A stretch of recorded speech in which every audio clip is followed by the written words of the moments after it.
Welcome to The Writing Life, the podcast for anyone who writes. My name is Steph, and I am your host, speaking to you from our literature house, the National Centre for Writing, in the heart of Norwich, UNESCO City of Literature. In this episode of The Writing Life, we see two innovative writers, Eleanor Anstruther and Simon K. Jones, come together to discuss the world of Substack and how they have used the platform to publish and share their work. Eleanor Anstruther is the author of A Perfect Explanation and a memoir in 65 postcards and the Recovery Diaries. Her new novel, In Judgement of Others, is out now. You can find her on Substack at The Literary Obsessive. And long-term listeners of The Writing Life will remember Simon K. Jones, as he used to co-host and produce this podcast when he worked with us at NCW. He writes science fiction and fantasy, much of it released in serialised form online. You can find him on Substack at Write More with Simon K. Jones. Eleanor and Simon got together to discuss Eleanor's latest witty, satirical novel, In Judgement of Others,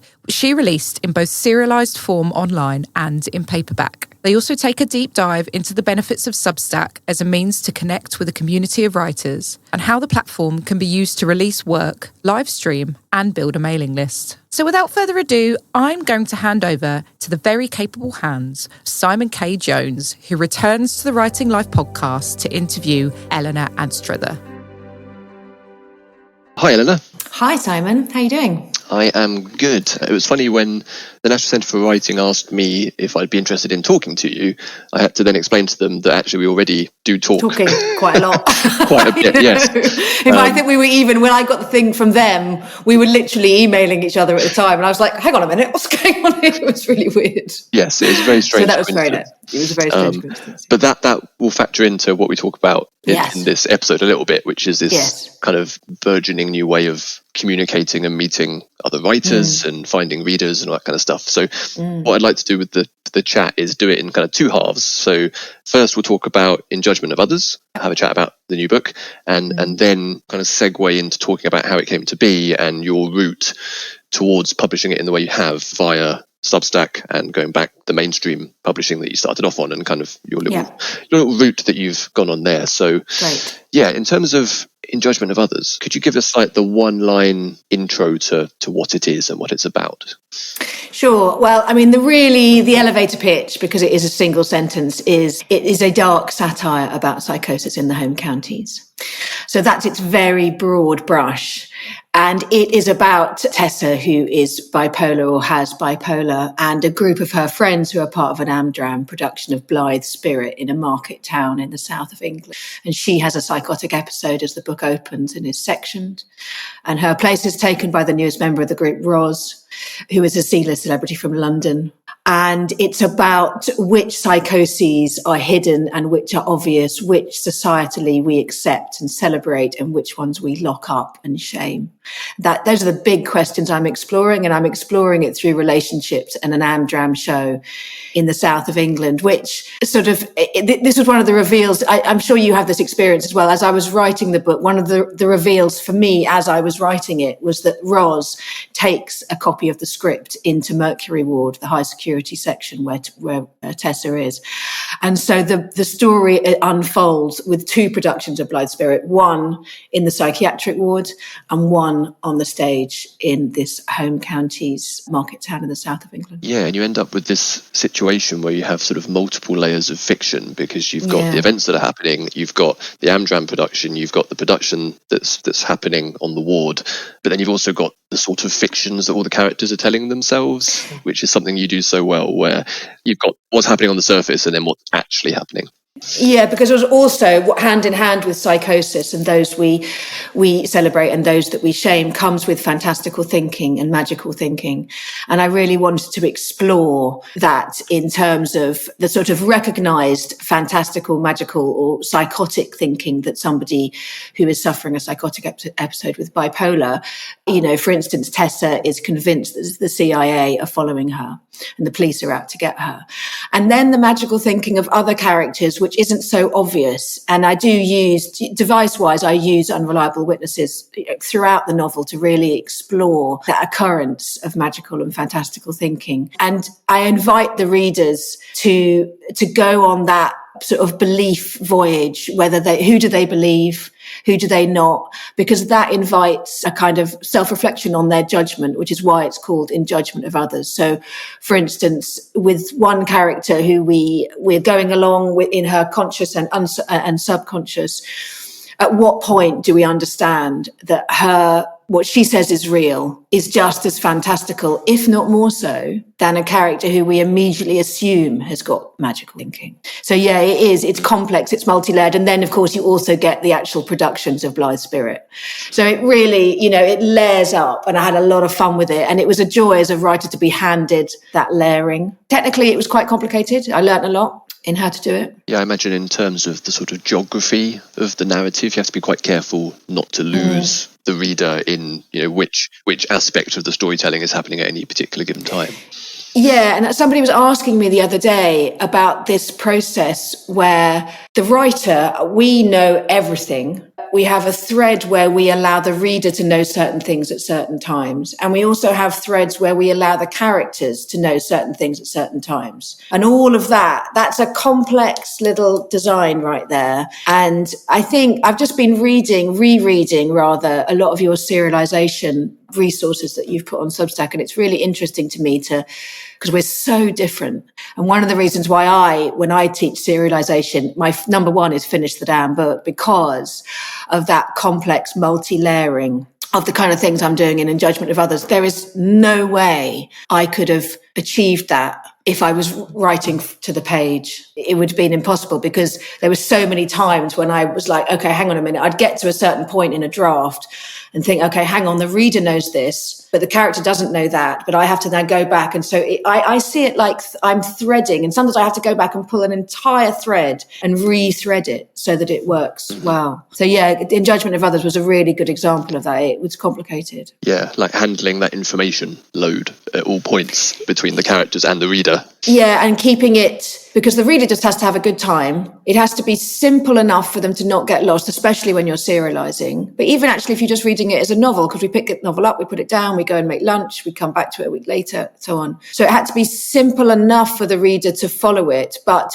not so simple that they could see what was coming. So enough to engage and make them stretch and be a little bit surprised and realize they might have been sent down all kinds of different avenues that actually might not go anywhere. And so that sweet spot, I was talking to somebody recently about how much they like to work as a reader. This guy, he's a professor at a university in Philly. He was saying, no, I think books should be difficult and I want to work, which I know not all of us do. Otherwise there'd only be one type of book out there. But I sort of half agreed with him. I like to make it like, I as a reader, I like to stretch a little bit. I always like to just stretch a little bit, but not so much that I just think, oh, sweet Jesus, it's too much.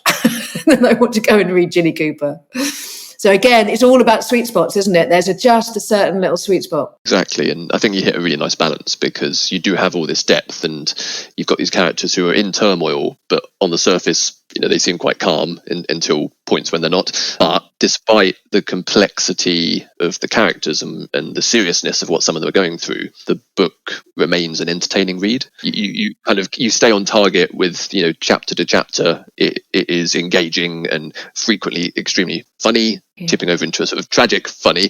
But I think it's a good way to explore the themes that you're doing. Thank you. Yeah, and I think that's the other thing about, and Claire Keegan, I think, is the absolute master of this. I like books to be working, like every aspect of a book to be working towards the same aim and doing the same amount of heavy lifting. So that's from the title to the structure, to the themes, right through to the micro, the sentences, the dialogue that's going on.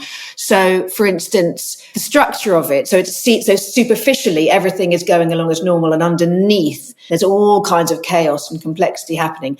That is also ties into the very theme of what I'm talking about in that book, which is about this, the danger of selling the perfect and having to suppress what's really going on. And for Tessa, her whole thing is that the inside does not match the outside. And so thematically and structurally, I also had the structure working like that the outside was not matching the inside until we get to the end and that climactic moment at the after show party, when suddenly, finally, we get the truth and the inside matches the outside. And so I like every single aspect from the build, the structure, the sentences, the title, the plot line, the narrative, everything to be working towards the same aim. Because for me, it's really if I can achieve that, it is really super satisfying as a writer. Yeah, definitely. And I think as a reader, you won't necessarily consciously notice all of that stuff, but obviously the effect of it. Exactly. Yeah, you shouldn't. And again, that's my other job as a writer. The reader shouldn't be aware of any of that. They don't need to look under the hood and see every single bit of the mechanics working.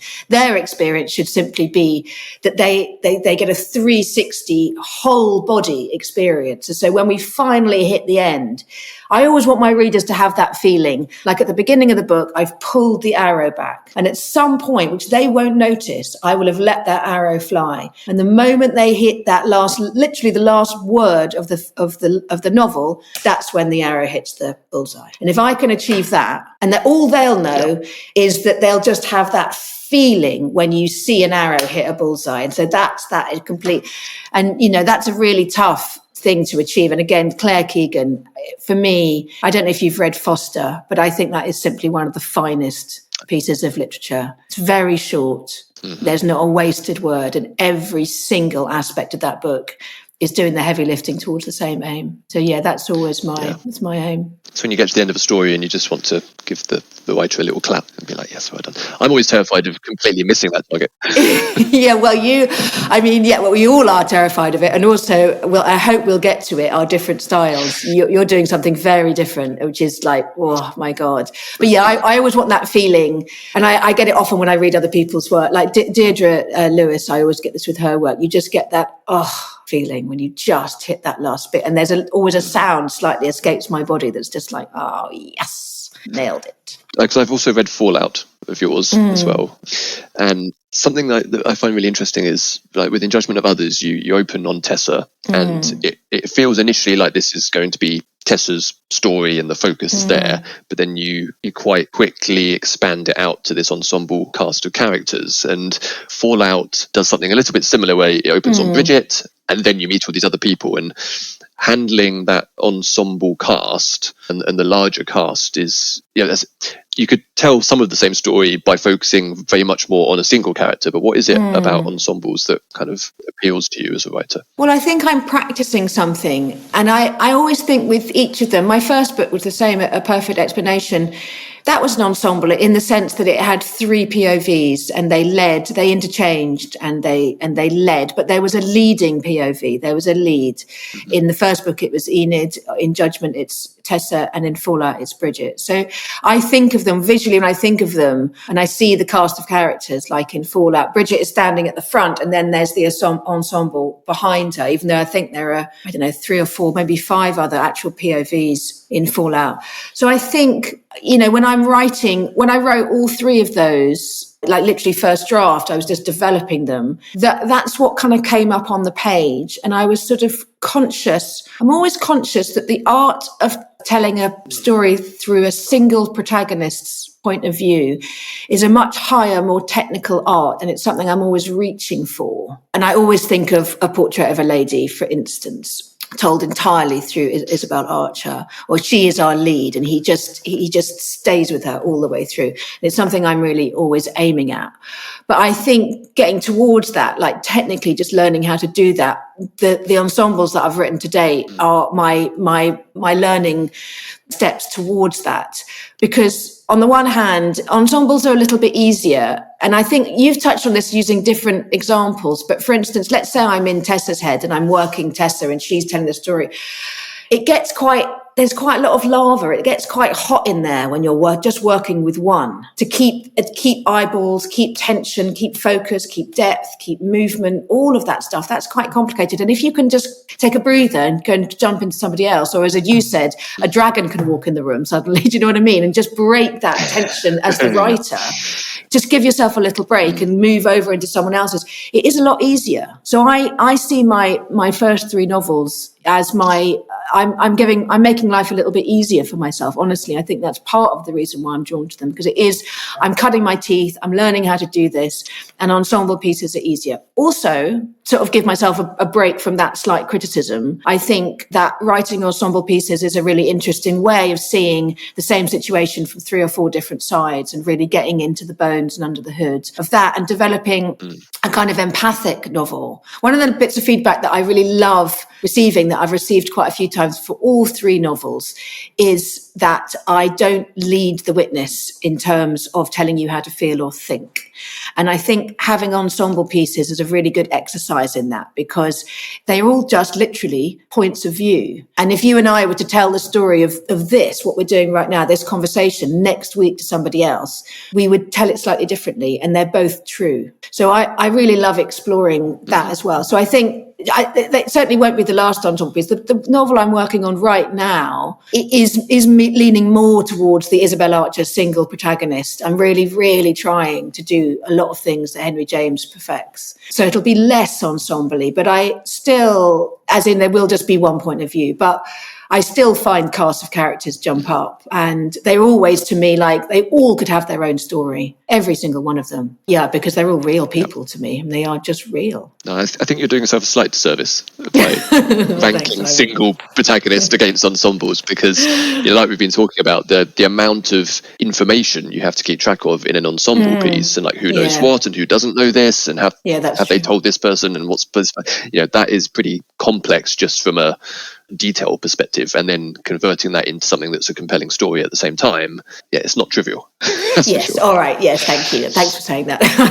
I'm tough on myself, but that is right, it's complicated, and I do have timelines, and I do have, like, currently sitting at the bottom of my desk at home, I've just got a little piece of paper that just says what everyone's ages are and when were they born, and there was a series of novels that I'm sort of am still writing them, actually. And I put together a virtual whiteboard so that I could link everybody's ages up and marriages and births and deaths and stuff. And I'm sure for yours that you have to do that, because 250,000 words, Simon. Good God, that really makes me sweat when I read that. Yes, keeping track of things does become a challenge after a while. We'll move on to process in a sec, but one thing I wanted to note is that, having read Fallout and In Judgement of Others, is that you explore these characters who are going through difficult times, or maybe don't always realise they're going through difficult times, and then slowly become aware of this as the story goes along. But you do it through a very compassionate lens. Like, you have a very kind of human approach to these people. And obviously In Judgement of Others is about judging and being judgmental and what that means and how people see each other. And you also have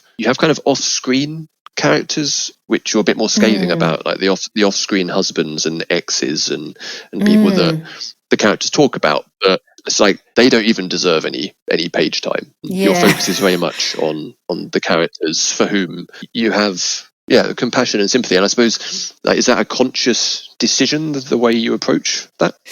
Well, I think this is the other thing I'm trying to learn to do, actually, is the God voice, because it's only the God voice who is able to bring a 360 character that's off screen to life beyond the view of the on-screen character's opinion of them.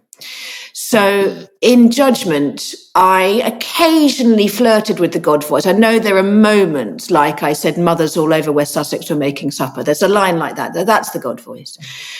But mostly I didn't, because, again, that's something that I'm reaching for as a writer, that I want to learn. So no, it's just, if you don't have the God voice, you can't imbue off-screen characters with any kind of objective characterization. You can only go through those who are talking about them. So I think you're probably thinking of Harold, who's Roz's ex.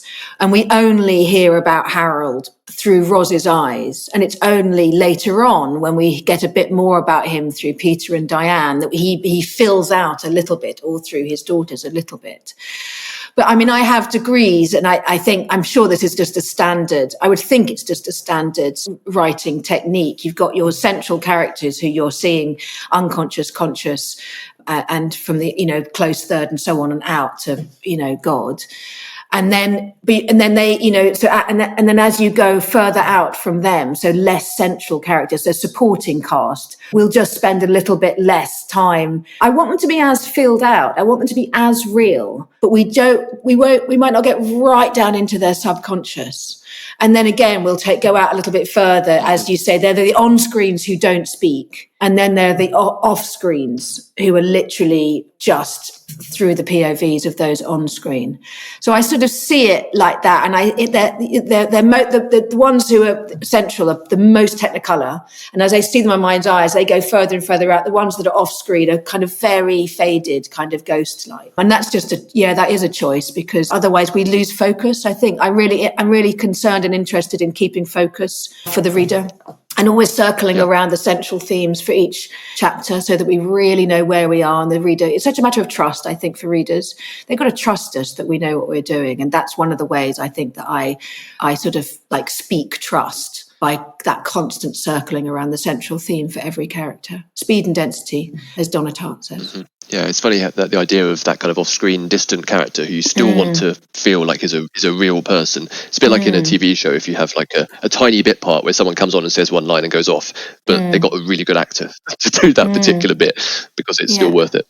Yeah, and you still want to know. And I suppose even then, I remember writing with The Perfect Explanation, I would write lots of scenes around the scenes I was writing, so that when the character walked out of the room in the scene that would eventually be used, I knew where they were going. And that really invested their action on the page with a sense of reality. And I think the same can be said for off-screen characters. I, the writer, need to know where they live and what they're like. I mean, I could write a whole book about Harold. I know him really well, but we never see him. Or we see the back of his head as he drives the girls off in his imitation Porsche, I think. But I think that me knowing him means that there's some magic invested in his presence, his mention on the page. I think that's my experience of it. Whereas if a writer really hasn't filled them out and they literally are a cardboard cutout to the writer, I think the reader will feel that. That's where magic comes into what we do. There's something extra. It's not just writing words on a page. There's something else going on. And those are the areas where you can't cheat, because the reader will feel it. That, in my opinion, the reader will feel it. No, I completely agree. So if we move on to a little bit of how this book came to exist, because it's a really interesting process that you've been down. And you were first published by Salt back in the day. Was that 2019? It came out 2019, yeah, exactly. Yeah. And since then, you've sort of been on this little exploration where you've moved into writing and publishing online and experimenting with serial fiction, and now becoming an indie publisher and sort of taking charge of In Judgement of Others.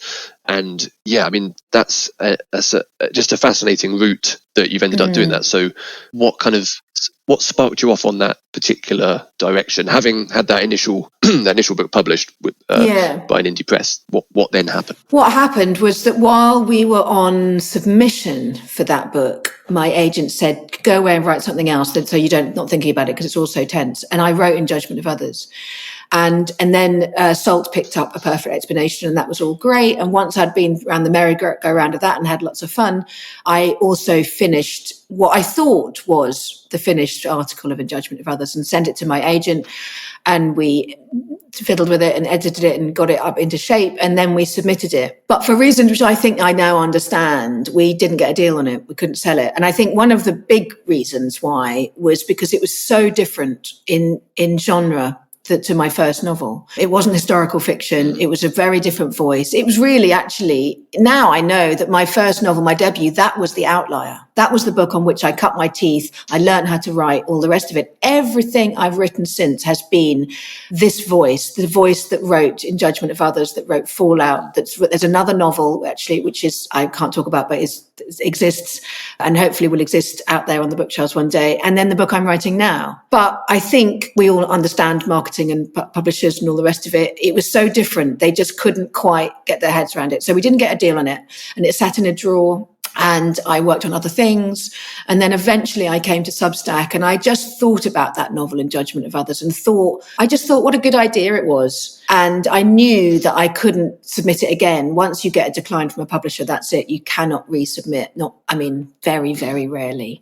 So the only chance it had was to go onto Substack. But what I did, this was now 4 years later, I was a much better writer. I'd written other novels. I'd done a lot else. So I edited it with this brain I have, or this experience I have now. I moved the third chapter to the first. I tightened it up. I really made it better in pretty major ways. But still, I think even then, even if it had been in the shape it's in now, had I submitted it as my follow-up novel the year after Perfect Explanation came out, I still think it would have been too much of a track jump. So and then I stumbled upon serialization. I didn't realize that other people were meanwhile, I love that about it. Other people were meanwhile doing it as well. And we've all suddenly landed on this brilliant idea that, as you know, has been around for hundreds of years, but we found our platform to do it on. And it works really well on so many levels. So Judgment of Others was already written, but I tightened it. I pressed go when it was about 15 chapters ready and edited. And then I was running ahead of that train and laying tracks as I was going, which suited my seat of the pants, adrenaline junkie persona, who I am. And then it did really well and people loved it. And a huge amount of people joined my Substack to read it every week. And so I just sort of felt validated, it is a good book. And then I knew the only chance I had then was to be an indie author so I thought, okay, why don't we just try this? I just thought, let's just try doing this myself and seeing. And I'm so pleased I did, because I've learned so much this year. Incredible. And it's out and it's sold really well. Yes. And I've made loads of friends and it's been fantastic. Excellent. Yeah. What was it like going from, having this book that was initially rejected and publishers were not interested. No. And then when you put it out in a serial format where presumably that was, a chapter a week or whatever cadence you had, and then actual readers showed up and were like, we love this. That must have been quite a turnaround. Oh, it was incredible, because at that point, it's very hard to not believe. If you get, 25 declines from really publishers that you really respect, it's really hard to not think, oh, maybe I can't write. And, so that was definitely happening to me. And so to suddenly get real readers who are the people, readers are what matter. I mean, publishers, we need them, or if we are the publisher, obviously they are the route in, but readers are what matter. And they loved it. And that was like, it was such a relief. It was just, I can't begin to thank every single one of them. If I met every single one, I would thank them individually. It has meant the world to me for that to happen. And it's gone on to have, it was reviewed in the Irish Times. It had an absolutely glowing review in the Irish Times, which for me, I think that is the massive success of that novel, is that it breached the walls of indie to be reviewed in a mainstream broadsheet, a really well-respected literary review section of the Irish Times. And I'm like, okay, I feel that book that's done it. I'm really, really happy with what it's done. So yeah, it's fantastic. But as I always say, I really want the freedom to move between mainstream and indie, and that indie publishers, an indie author, mainstream publishers, why not? Why can't we move all, between all of them? Each one has something to offer. Being an indie author is very, very hard work, but you retain the rights and you have full agency. Being published by a mainstream or independent publisher is fantastic. You're carried. It's amazing. And obviously they own the rights and they're in charge. So, it's 6 of 1, isn't it, really? I like both. I've learned a lot. I think the thing that's shifted in the last 10 years, maybe 5 years, I'm not sure, is that notion that writers can pick and choose and that they have options. And doesn't necessarily make anything easier, but it's not the sort of dichotomy zero-sum thing that it used to be, where you were either like traditionally published or you self-published. That was it. And once you were down a particular route, you were kind of stuck doing that. These days, it feels much more like per project, depending on what it is and what makes most sense. You can choose to find a mainstream publisher or do it yourself or serialize it and put it online. It's kind of whatever makes sense for that particular thing. Yeah, and that's the fantastic paradigm shift. We are literally in it right now, that whatever you choose, because it has become about choice. And I think it's really important. I want to say this to anybody who's at that point and wondering what to do with their piece of work.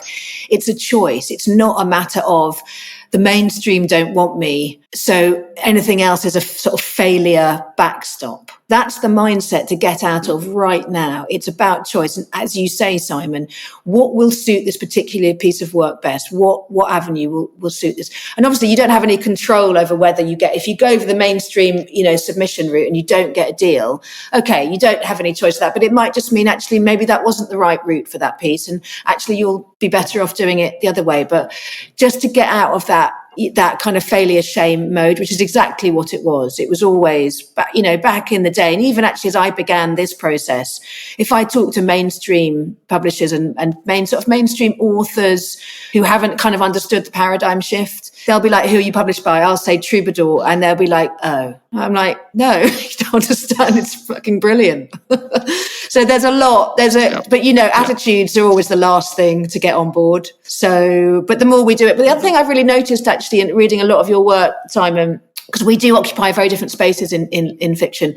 And the literary fiction people, we trail behind the genre of romancy science fiction in terms of standing up and be proud and also being viewed as being a success as indie authors. And I don't really understand why that is, because, your crowd are the trailblazers. You've been ahead of the curve so many times when it comes to this stuff, and you continue to be. And thank God. And yet your numbers are amazing and editors are coming and finding you and offering you deals. Whereas the literary fiction crowd, we're still fighting the good fight. We're a few leagues behind. And I don't know why that is. I'd love to understand why that is. Yeah, it is. I mean, not to stereotype myself too much, but maybe having been the sci-fi nerdy kid in the playground who had to put up with everyone slightly taking the mickey in the first place just because you love that stuff so much, and then to go into being a writer, you're kind of predisposed perhaps to worry less about perceptions because you've had to kind of that's a good point. Figure out ways through that from the beginning. Right. Whereas perhaps, and again, I don't want to make assumptions, but if you're going down the literary fiction route, you're kind of almost automatically going down the reviews and awards and respect from peers. And I don't know, maybe that shuttles us both down routes that don't make any sense, really.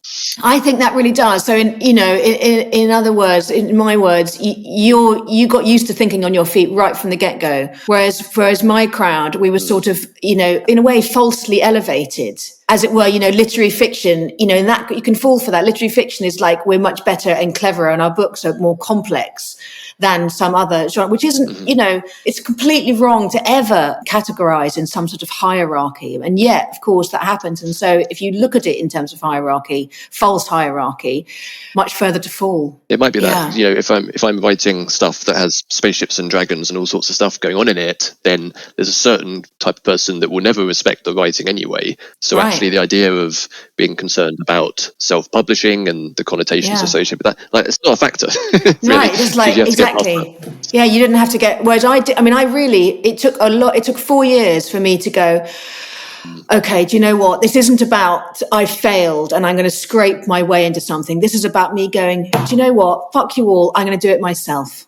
That was just like, I can take agency here. I am tired of feeling sad and upset because somebody at some publishing house didn't want my work. They're probably perfectly right. Why should they want my work? It's like, why do I have to, do you know what I mean? It completely it changed it from a battle into, no, okay, right, that's fine. You don't have to love it. I have to love it. That's what mattered. And that was the complete shift. Yeah, and it's interesting once you start finding routes to go more directly to readers, like that does shift the equation a little bit. And I'm curious about specifically how you ended up on Substack, why you did that instead of perhaps having a blog on your website or going to another newsletter service. What was there something about Substack in particular, or what appealed about that route? Well, a blog. I do have a website, but I'm a technophobe, and the idea, I couldn't even get my head around a blog. I just didn't even know how to do that. And I really, right at the early days, I was on both Medium and Substack. So there was a moment, a bit like VHS and Betamax. I had both of them, and somehow there must have been something about the community I was finding on Substack that at some point I just dropped Medium. So I probably posted 2 or 3 things on Medium, I think, and then never went back. And it's hard for me to remember now what those very early days on Substack were like, but it completely grabbed me. It was just like I arrived and it was just like I completely immediately found my feet. I found my people. I found the work I love. I found my readers. It happened so smoothly and easily. And I was so ready for it. And I was so thirsty for that kind of reader communication. I missed it. You know, when you're a traditionally published novelist, you get this flurry for 3-4 months after the book comes out. And I discovered that I loved doing events. I loved talking to readers. And then it's over. And the silence was absolutely deafening. So I stepped onto Substack and suddenly everybody was back and everybody was talking. And I just never looked back. I didn't think twice about it. It completely took over my life in terms of this is where I want to be. You know, it was just like stumbling upon the best festival in the world. And that's how I treat it now. I was having a conversation this morning with somebody on Substack and they were like, how do you manage and not get overwhelmed? And I said, I treat it like a festival where I've lost all my friends. I've lost all my money. I've lost everything. I've lost my shoes. I'm having a fantastic time. And I'm just wandering about, completely given into instinct. Just see wherever I land, that's where I am. That's great. And I treat it like that. And I still treat it like that. Yeah, no, I think of it in a similar way. Like it feels, I think I early on, I described it as being like attending a writing group, like in a pub or in someone's front room. But it's kind of expanded since then, and it does have really more has, of like being a convention or a festival and that kind of vibe. But it's just rather than having to have like a couple of events a year or something, or waiting until your book is out and then you're the hot thing for a little bit and then no one invites you again. It's just there whenever you want to. Exactly. And you can set things up. I mean, I've just started doing lots of Substack lives. I've got like 3 or 4 lined up and it was one of those, oh my God, this looked fun. Let's just try this. And we just sort of tried it out. And 8Q, I seem to remember now, 8Q is because of a conversation with you originally, wasn't it? I don't know what, we were having some chat over email or something, and we came up with something, and then came, and you were the very first guest. And, you know, all of these things, what I love about it is that the stakes for me feel so low and the room for fun feels so high that we can just come up with ideas, try them out. If they don't work, we just let them drop and nobody cares. I was going to say 8 questions for anyone who's not familiar with it. If you check out on Eleanor's Substack, it's this ongoing interview series of 8 questions to a wide range of people. I happen to be the first person who took part, and it's subsequently ballooned into this amazing collection of people, including like Hornby and Jamila Jamil, and I'm just like, what am I doing on this list? But it's brilliant. I'm so pleased to be the first one. Well, I can reveal now, breaking news, that the very first Substack Live 8Q is going to be on next week. Sean McNulty is my first guest, and that was because I was chatting to Sean, and he said, "Oh, I don't have time to answer them. Can we do it live?" And I was like, "Oh my God, that's a brilliant idea." And then Erica Drayton got hold of me last night, completely separately, and said, "I don't suppose you'd do a live 8Q, would you?" And I was like, "That is so synchronistic because I'm literally the first one's coming out next week."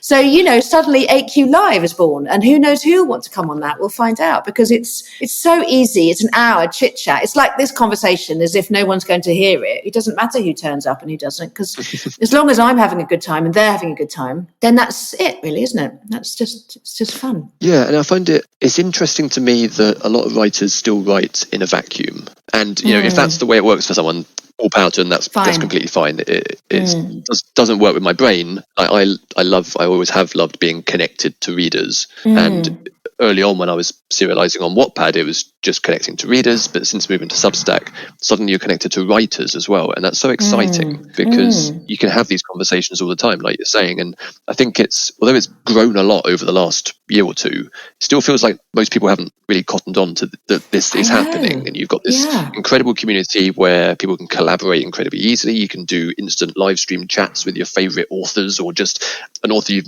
never met before, but you can just suddenly find all these people to have amazing conversations with. I still don't think they have. I've just done last night I was part of a writing group. I was a student in a writing group for 6 weeks. It's called Thy Word, THI, and then WURD, if anyone wants to check it out. It's run by a guy called Alan, I've forgotten his surname. Anyway, it's brilliant. They're based in Glasgow. And at the end of that, I said, look, I do a lot on Substack. Is anyone else on there? And they were all like, what's Substack? Or they'd heard of it, but they weren't quite sure. And I was like, okay, so I'm going to take them all on a tour. I'm going to do a Zoom tour, take them all into the back office, because it's like, and I think the other thing I've noticed about it, and this is really good because we can all get that old brain of ours getting hooked on numbers, which is so dangerous.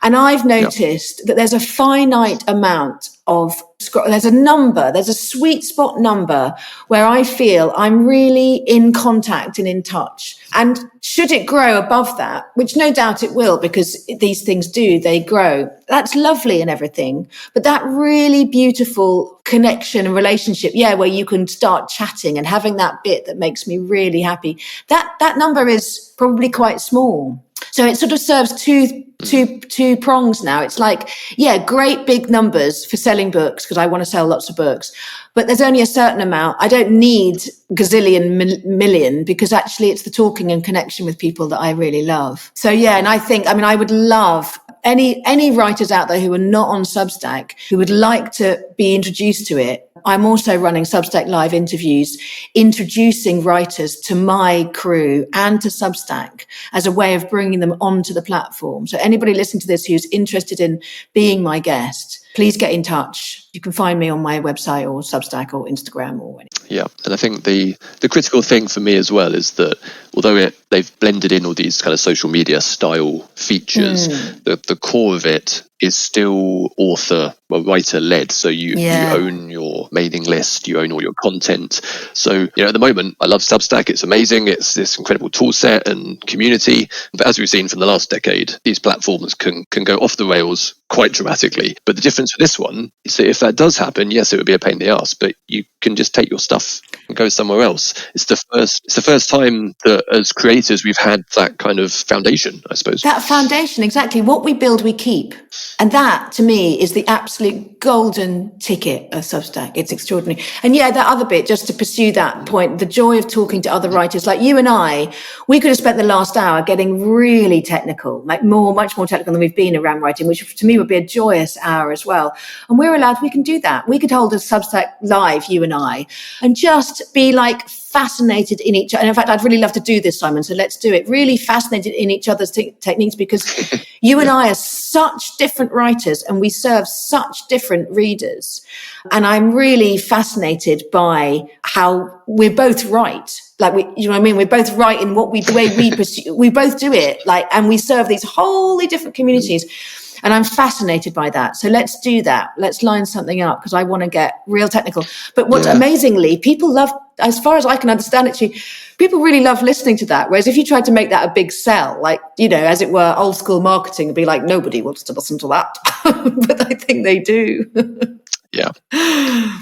And it comes back to what we were saying earlier about being able to choose where you take your projects. And I think having this kind of newsletter foundation, which Substack can do that for you if you want to use that particular tool set, it's sort of like the binding between all the different things. So, if you publish with the mainstream press and then you self-publish something over here and then you do like an audio version, but in between all of those projects coming out, if you've got that foundation of a list of readers that like your stuff, that means you're constantly in contact with your audience rather than kind of publishing a book and then 4 years you disappear and then you're back with another one. And when half, exactly. And actually I was in a class the other day and somebody was asking me about, because they published, I think they have a website, they publish on Facebook and I don't know, LinkedIn or all these different places.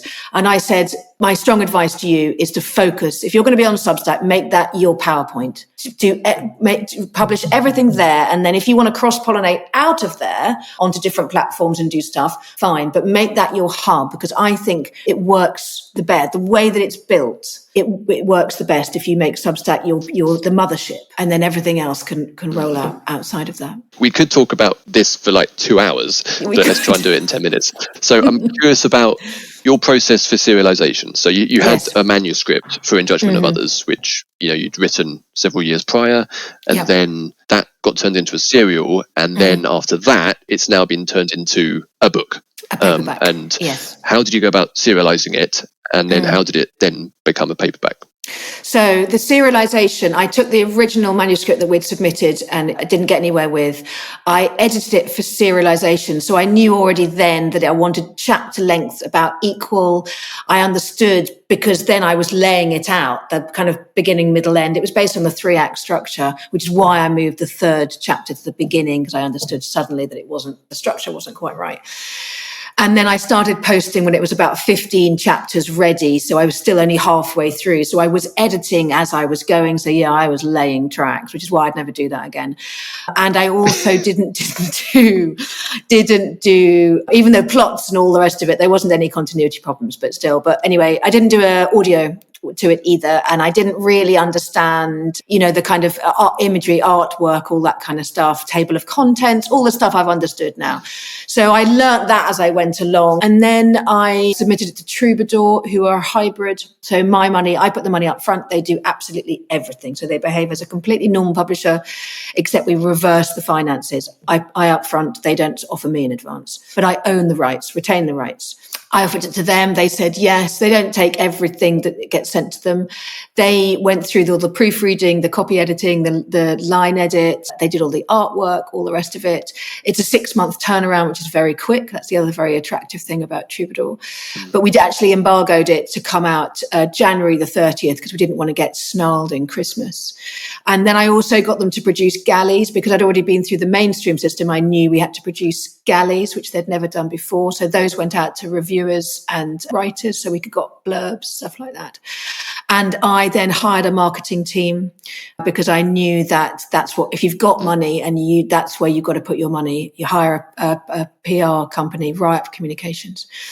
And they put that out. And I also, my print run, I decided to fly in the face of, how many books have you sold and just do a limited edition, 300 book print run. That's it. That's all that exists. So you can get it print on demand. Globally, it's print on demand. So production values are slightly different. But if you want the original one, first edition, there is only a few left in the Troubadour. Troubadour also are the distributor, and it's with gardeners. So it could get into shops, it could get into anywhere who resource that uses gardeners. So it's there and it's stored in their warehouse. There's only a few copies left. I would love to sell them out. Troubadour, go on their website. You can find it there. So the experience was really good. And then I went ahead and did Fallout, serialized. By then I'd learned how to serialize. So I had that. I scheduled the whole of Fallout before I pressed go, the whole 54 chapters or whatever it was, plus the Audible, which I recorded. And I also recorded after In Judgement of Others came out, I recorded the Audible separately, and that's out on Audible and by ebook. And so I've done the entire number on it. It's fully every kind of way of listening and reading. It's out there. Yeah, did I learn a lot this last year. It's been great. Yeah, and with this kind of stuff, you are learning in public as well, which is... You're totally learning in public. Exciting and slightly intimidating. Yeah, exactly. I mean, as you said, in terms of the way you write and serializing, it's that kind of drive. Like, if I've announced that, my book's coming out on Audible, or I better follow up with the actual goods. You know what I mean? Because I've announced this. And I don't know if you can see, I'm wearing a badge, people listening, and Michelle Howarth gave it to me, who wrote Glitter Balls, and it says, buy my fucking book. And that's another kind of, there are so many little hacks that you can make as an indie author, so many little rules you can break around getting your book out there. And that's the fun. That's the enormous fun of being an indie author, is that you can break we're not supposed to say things like that, but why not? Why not go around wearing a badge saying, buy my fucking book? It's funny. So that's... So there's a million, so that it's great. And yeah, I'd also like my next book to be, I'd like a deal on it. So I'd like to move between all of these different ways because they're all fascinating and interesting and they all offer the writer something different. Yeah, definitely. And I think the more you explore them, you then start to figure out like which stories work best. Like this story would be great in a serial form, or this would work better just as a single book. Exactly. I mean, I've got the one that I haven't serialized is because it's just too big to serialize. So exactly that point. I've got one in a drawer, which I know is good, but I know it's too long. I couldn't do it. So it wouldn't suit. But Fallout suited really. I know. I was about to say it's only 80,000 words. It's like a baby compared to yours. But, again, that's why I really want to get into, the genre what do you call yourself? Do you call yourself what do you call yourself? Genre writer? What are you? I mean, if I'm literary fiction, what are you? I don't know, you go speculative fiction. Speculative Science fiction probably is my kind of main go-to. Yeah, which, I mean, really does suit serialization down to the ground, right? So, but have you got work that you haven't serialized, do you have that as well? No, everything I've done has been serialized, kind of been very serial first, because that was the sort of accidental experiment that then turned into how I write, because I'd always struggled with completing projects back in the day. Yes, I was just reading about that. Because writing in the vacuum, if you stop writing that project, no one's going to know. You just don't ever go back to it. Whereas as soon as you start doing something like serialization, which I discovered by accident, once the chapter's out there, and even if like one person shows up and goes, "Oh, this was cool," all of a sudden you have to write the next chapter. And I've sort of been doing that ever since. See, that's again, I mean, that's where we differ. And this is why I'm so fascinated to talk to you, because I never have problems finishing. That's something I'm good at. And I also am a write every day person. That's absolutely what I am. So, we're coming at it from such different angles. And yet serialization has really worked for both of us in different ways and also in the same ways. I think it's an incredible process to stumble across. And I recommend it to a lot of people, from emerging right through to novel in a drawer can't sell.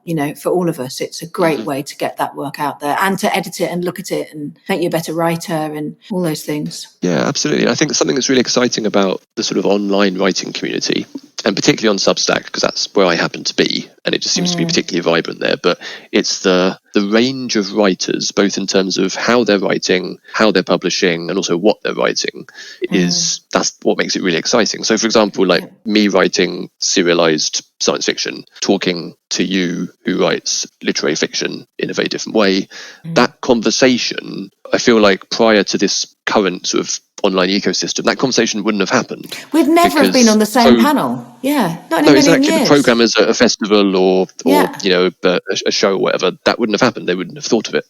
Exactly. My brain is now exploding with ideas, because you're absolutely right. I hadn't thought of that before, but this is absolutely right. We'd never in a million years at any literary festival across the globe would they have put you and me on the same panel to talk about writing. And yet there's so much I want to know about how you do it. And likewise, you've been really interested in the way I do it. And that to me is completely fascinating. And there's nowhere we're the only two people out there who find that fascinating. So yeah, exactly. Substack gives rise to us, the writers, coming up with what we think is really interesting to talk about. And that to me is what freedom, amazing. Yeah, exactly. And you end up learning all sorts of stuff that you didn't even realize was there to learn. So, and also it means our readers cross-pollinate as well. Readers who would never come across me would suddenly be, what I mean? Because that's why I slightly shirk around these words like genre and literary fiction, because to me, literary fiction is just simply, something that is free of cliche and has depth and speed and density and depth. That's basically it. And that can be applied to absolutely anything. And also it doesn't make it better or worse than anything else. It's just, so, in those terms, we are the same writer, but in that case, our readers, unless they are only content orientated, they'd quite happily move between us, because what they're interested in is, I'm going to say it, they're interested in great writing. Really good writing, not necessarily subject. I mean, that's what I am. I'm interested in really great writing. I don't care what the subject is or content is. I'm interested in the really good stuff. Yeah, and it's interesting because a lot of online platforms have really siloed people, obviously, in all sorts of areas of society. There's been this sort of bifurcation where polarization's awful and people don't talk to each other and all this kind of stuff. And I think if you look at traditional book marketing, it sort of does that, isn't it? It's like you go to the science fiction section in the bookshop, and then that's where you are. And that's where you whereas, are. Exactly. I don't know, I'm optimistic that there's maybe a new thing emerging that breaks down some of those barriers. Well, yeah, I'd love to see that. And I'd love to see that art would lead the way in breaking down that polarization that's happening, as we all know, politically and socially, in exactly that. Because the fact is, as I said before, here we have very different views, very different approaches, very different processes, very different experience. And we're both right. And we're both fascinated in each other. And neither one of us is trying to make the other one. I'm not trying to make you like me, and you're not trying to make me like you in the way we operate. It's like we can coexist in this space that's about art and writing. Isn't it fascinating? And if we can feed and nurture that on Substack and let that bloom, and that were to percolate out into wider society, well, we've done something profound. That's a pretty good place to pause, I think. But just last thing, what's next? What are you up to? I mean, you're doing all sorts of things through the newsletter. So what's up next in 2025? Well, newsletter's got my Obsessive diary going on right now, which is the first thing I've put behind a paywall, and simply just because it really is my diary, so I can remember things. So if people want to pay to read it, they're perfectly welcome to, but I've no need for anybody to read it because it's literally for me and my kids. So that's happening. 8Q carries on quietly. It's sort of slowed down lately in terms of numbers in the green room because I haven't been working quite so hard on it. But every now and again, I'll suddenly, and the way I do 8Q is that I'll be reading someone and just think, oh, you're fantastic. And then I'll write to them and say, please be on it. So that still happens bit by bit. Live 8Q is coming soon. And then for my own work, I am working on a new novel. Again, that's slow and steady. I'm really in the first draft. I'm really working. Technically, I really want to practice single protagonist and being able to move between, the 5 positions, God voice right through to subconscious. I'm pretty good at getting down into the underbelly subconscious, but retaining that narrator voice is something I really want to learn. So that's something I'm hoping to kind of stretch into with this new novel. And then there's a few other exciting things going on in the background, which I can't talk about, but hopefully I will do soon. So that's me, busy and just excited. This is my playtime. I feel like I'm about to be 54. I've worked really hard bringing up children and doing all that stuff. And now this is absolutely my time and I'm enjoying it. Get to do your stuff. Where can people find you? So you can find me on Substack at The Literary Obsessive. You can find me on my website, eleanoranstruther.com. You can find me on Instagram at Eleanor Anstruther. I'm also on Blue Sky at Anstruther. Occasionally I check my Twitter, but I only to check it. I don't really go on there at all. Occasionally I check LinkedIn, but I don't know about anyone else, but I find the interface of LinkedIn so irritating. Every time I go on it, I just growl and then leave again. But I am there, so you can get a message to me. Yes, please do. My contact form, my website is there for anyone to get in touch. If you'd like me to come and do events or be on panels or talk about anything from literary fiction to serialising to Substack to indie authorship, I'm there. Yeah, and really happy as well to give people a tour of Substack. Do get in touch. I can do backroom Zoom tours for those new. And those new who want to come and be on Substack, come and join me for a live interview. Please get in touch. Yeah, that sounds good. I mean, as is evident, like me, Eleanor, you can talk about this kind of stuff all day. So all day? I know. Bang on. Yeah. Thanks so much, Simon. Thank you.